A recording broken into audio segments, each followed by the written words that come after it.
안녕하세요. 요한복음 21번째 시간입니다. 오늘은 요한복음 5장 9절에서 15절까지의 말씀을 함께 보겠는데요. 지난 말씀에 이어지는 그러한 이야기입니다. 요한복음 5장의 중심 사건은 38년 된 병자가 예수님의 말씀으로 치유되는 놀라운 기적이라고 볼 수 있죠. 하지만 오늘 우리가 다룰 9장 9절부터의 본문은 그 기적보다 더 깊은 문제를 다루고 있습니다. 치유 이후 그 사람의 삶, 예수님과 유대 지도자들 사이의 긴장, 그리고 그 사람의 태도가 어떤 결말을 맺는지를 통해서 신앙이란 단순한 체험을 넘어서 삶 전체로 연결되어야 한다라는 것을 오늘 말씀은 보여주고 있습니다. 이러한 내용의 말씀을 함께 살펴보겠습니다. 38년 된 병자는 예수님의 명령에 순종하여 즉시 일어났습니다. 곧은 요한복음에서 하나님의 권능이 즉각적으로 임함을 보여주는 특징적인 표현입니다. 그런데 이 기적이 일어난 시점이 안식일이었다라는 사실이 곧 사건의 전환점을 이루게 합니다. 유대인들은 병자의 고침보다는 그가 자리를 들고 가는 행위를 문제 삼고 있습니다. 이때 이들의 기준은 모세오경에서 말하는 안식일의 계명, 곧 하나님의 율법이라기보다는 미슈나와 같은 유대교 전승의 세부 규칙들이라고 볼 수 있습니다. 예를 들어 미슈나의 사밧 규정에 따르면 안식일에는 물건을 옮기거나 짐을 나르는 것이 노동으로 간주되어 금지되었습니다. 따라서 단순히 자리를 들고 걷는 것이 율법을 어기는 행위가 되는 것이었죠. 사실상 이것을 하나님의 율법이라고 보기보다는 그들의 전통이라고 보는 것이 옳습니다. 하지만 그들은 이것을 하나님의 율법이라고 생각하며 그것을 철저히 지키는 것이 하나님의 뜻을 따르는 것임을 생각했습니다. 스스로의 삶에 못을 박아버린 경우와 다름이 없는 것이죠. 그러나 예수님은 병자에게 일어나 내 자리를 들고 걸어가라고 앞서 명령하셨습니다. 예수님은 의도적으로 안식일 규례와 충돌하는 말씀을 하신 것이었습니다. 왜 그러셨을까요? 이것은 단지 병자를 낫게 하기 위함이 아니라 율법과 안식일의 본질을 회복시키기 위한 목적이 있었기 때문이라고 우리는 볼 수 있습니다. 우리가 계속해서 복음서에서 발견하는 것은 안식일에 대한 예수님과 유대 지도자들의 계속된 갈등이라고 볼 수 있죠. 그곳에서 유대 지도자들은 분명히 배워야 했습니다. 하지만 우리가 이어지는 말씀을 보면 볼수록 그들은 안식일을 통해 그 어떠한 메시지도 배우지 못했다라는 것을 알게 됩니다. 그들이 못했던 이유, 이어지는 말씀에 고침받은 병자의 모습을 통해서 우리는 발견할 수 있습니다. 곧 우리가 그 말씀, 우리를 변화시키는 말씀에 올바로 반응하지 않는다면 우리는 변화를 기대할 수 없다라는 것입니다. 병자의 고침과 그리고 자리를 들고 나아가는 병자를 보면서 거기서 문제를 삼은 유대 지도자들을 향해서 고침받은 병자는 매우 미묘한 반응을 보입니다.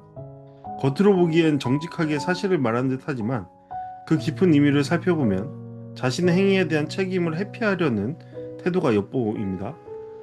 그는 단지 고침받았기 때문에 그 사람이 시켜서 했다라고 말합니다. 다시 말해서 자신은 수동적인 존재였고 문제의 책임은 그 명령을 내린 사람에게 있다라고 주장합니다. 이것은 자신의 병을 고쳐준 대상에 대한 감사도 신뢰도 고백도 없는 반응입니다. 이기적인 반응이죠. 나는 그냥 고침받았고 그러니 나는 이 문제에 대해서 전혀 상관없는 자이다 라는 그런 태도를 그가 보이고 있는 겁니다. 네, 이유는 모르겠습니다. 그가 유대 지도자들의 어떠한 그런 태도들이 무서워 두려웠을 수도 있고요.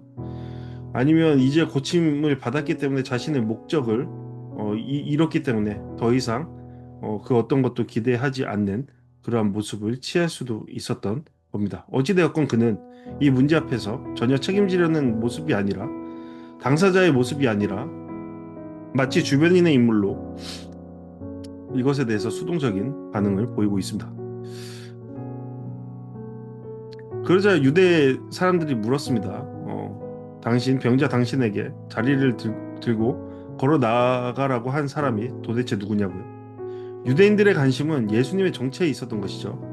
병자에게 관심이 있었던 것은 아닙니다. 38년 동안 큰 병에 걸려서 미동도 하지 못하는 그러한 병자의 고침받음, 치유에 대한 관심은 전혀 없고 그저 그들이 주장했던 안식일법을 조금이라도 훼손한 듯한 모습을 취한 예수님에 대해 그들은 관심을 갖게 된 겁니다. 참 아이러니한 상황이죠.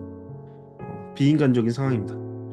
이들은 고침받은 병자를 통해 예수님을 고발할 단서를 확보하기 위한 의도를 갖고 질문한 것이었죠.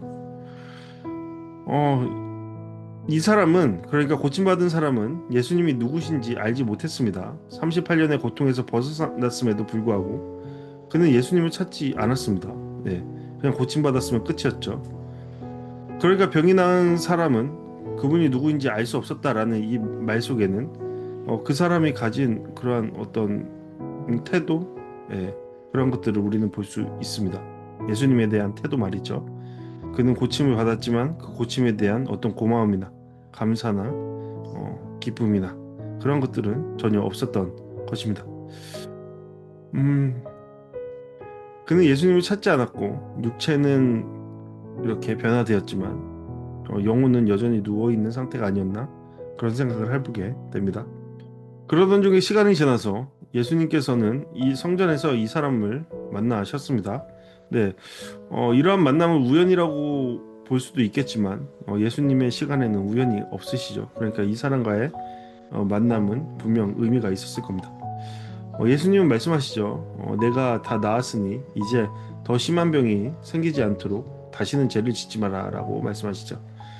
그의 병이 기존의 병이 죄로 인한 것이다 라는 것을 의미한다라고 볼 수는 없지만 그의 죄가 그의 병과 관련되어 있다라는 것은 우리는 충분히 이해할 수 있습니다. 그리고 앞으로 그가 잘못된 삶을 살아갈 때 더 큰 병이 그를 덮을 수도 있다라는 것을 우리는 생각해 볼 수 있는 것이죠.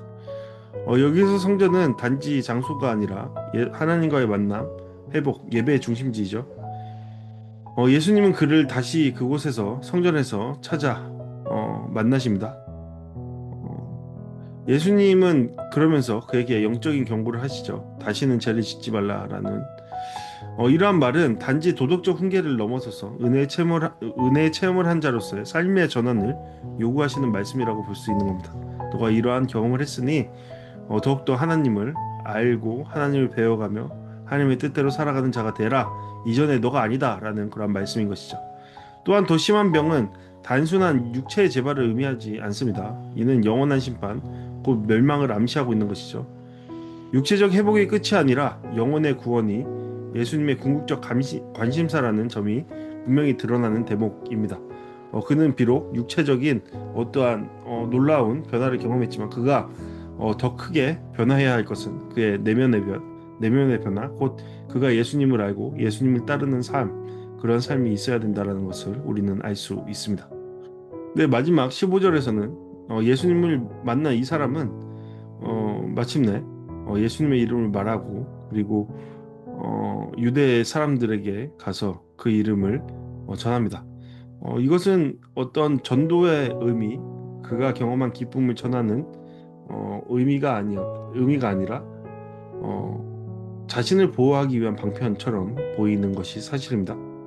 예수님이 자신을 치유한 사람이라는 사실은 기적의 경험과 예수님의 이름이 그의 입에서 나왔다는 점에서 긍정적으로 보일 수도 있습니다. 그러나 요한복음 9장에서 이 맹인이 예수를 믿고 경배했다라는 진정한 신앙의 고백과 비교해 볼 때 이 병자는 끝까지 예수님을 따르지도 고백하지도 않았다라는 것을 생각해 볼 수 있죠. 이기적인 그러한 체험과 그리고 결과라고 우리는 볼 수 있습니다. 그는 이러한 이러한 놀라운 체험들을 통해 전혀 배우지 못한 것이죠. 그저 나 회복됐다 그 정도로 멈춰 있는 겁니다. 요한은 이 사람을 통해 은혜를 경험하지도 변하지도 않는 불신앙의 전형을 보여주고 있는 겁니다. 이 병자는 38년이라는 그러한 오랜 고통의 시간을 예수님의 말씀을 통해 곧장 치유받았지만 예수님을 거부하고 자기 안에 머문 자, 즉 영적으로는 여전히 누워있는 사람의 전형이었습니다. 우리는 이렇듯 종종 기적이나 회복의 응답에 집중하죠. 그래서 우리는 간증을 좋아합니다. 하지만 오늘 본문은 그 이유가 더 중요하다라는 사실을 말해주고 있죠. 예수님은 치유의 하나님이시지만 그보다 더 깊은 우리의 죄와 존재 전체를 회복하시기를 원하시죠. 단지 자리에서 일어나는 것이 아니라 죄를 벗어나 하나님의 뜻에 순종하는 삶으로 나아가는 것이 진정한 회복이라는 것을 우리는 생각해야 합니다. 기적은 시작입니다. 체험은 그저 하나님을 알아가는 그러한 시작점에 불과합니다. 그 은혜를 기억하고 삶으로 반응할 때 우리의 신앙은 완성되어 가는 것이죠. 그렇다면 우리는 어떤 존재입니까? 오늘 말씀을 통해 생각해 볼 수 있죠. 기적만 바라고 주님께 감사하지 않는 삶을 살아가는 자입니까? 아니면 예수님의 음성을 듣고 그것을 기반으로 삶의 방향을 돌이키며 살아가는 자입니까? 그러한 것들에 대한 답을 우리는 내릴 수 있어야 한다라고 믿습니다. 네, 이러한 점에서 오늘 묵상과 적용 함께 하실 수 있으리라 생각합니다. 첫 번째로 나는 어디에 있는가 생각해 볼 수 있습니다. 38년 된 병자는 육체의 치유를 경험했지만 예수님께 감사를 표현하지도 예수님을 따르지도 않았습니다. 그렇다면 우리는 어떻습니까? 주님의 은혜를 경험한 후 어떤 삶을 살아가고 있습니까? 단지 문제 해결에만 머물고 있는 것은 아닙니까? 두 번째로 은혜 이후의 삶은 어떠한가에 대한 질문입니다. 예수님은 다시는 죄를 짓지 말라라고 말씀하셨죠. 이것은 단순한 윤리적 명령이 아니라 은혜 받은 자답게 살아가라는 부르심입니다. 하나님께 받은 은혜를 기억하며 죄를 멀리하고 있습니까? 내 삶의 방향은 그 은혜에 합당합니까? 세 번째로 예수님을 어떻게 증언하고 있습니까? 병자는 예수님의 이름을 말했지만 그것은 고백이 아닌 책임 회피였습니다. 그렇다면 우리는 예수님의 이름을 말할 때 감사와 고백으로 말하고 있습니까? 아니면 회피와 변명 속에서 예수님의 이름을 그곳에서도 그저 이용하고 있습니까? 마지막으로 신앙은 기적 이후에 드러난다는 것을 생각해 볼 수 있죠. 진짜 신앙은 위기의 순간보다도 기적 이후의 삶에서 더 분명하게 나타납니다. 그러면 우리는 질문할 수 있습니다. 내가 원하는 일이 이루어진 후 예배와 순종으로 살아가고 있는가? 아니면 다시 내 중심의 삶으로 돌아가고 있는가? 그런 부분에 대해서 우리는 생각해 볼 수 있으리라 봅니다. 네, 이제 함께 기도하는 시간 갖겠습니다. 나를 위한 기도. 주님, 제가 받은 은혜를 잊지 않고 살게 하소서. 단지 문제 해결에 머무는 신앙이 아니라 삶 전체가 주님께 반응하는 그러한 예배의 삶 되게 하소서.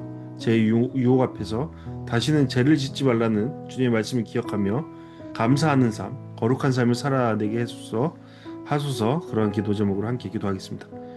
교회를 위해 기도하겠습니다. 하나님, 우리 교회가 은혜만을 추구하는 교회가 아니라 은혜 이후의 책임을 감당하는 공동체가 되게 해달라고, 곧 우리 공동체가 예수 그리스도의 빛을 향하는 공동체 되게 해달라고 말씀이 주어졌을 때 순종과 감사로 반응하는 교회, 안식일 논쟁 속 예수님처럼 복음의 본질을 지켜가는 지혜의 교회 되게 해달라고 함께 기도하길 바랍니다. 마지막으로 중보기도 하길 원합니다. 은혜를 받고도 여전히 누워있는 한 영혼을 기억합니다. 육체는 일어났으나 아직 영혼은 주님을 알지 못하는 자들에게 진정한 회복이 임하게 하소서. 주님이 그를 다시 찾아오셨던 것처럼 찾아가시고 만나주시고 말씀해 달라고 함께 중보하며 기도하겠습니다. 네, 감사합니다. 오늘 말씀을 통해 많은 고민과 묵상 있으시길 바랍니다. 네, 다음 시간에 함께 뵙겠습니다.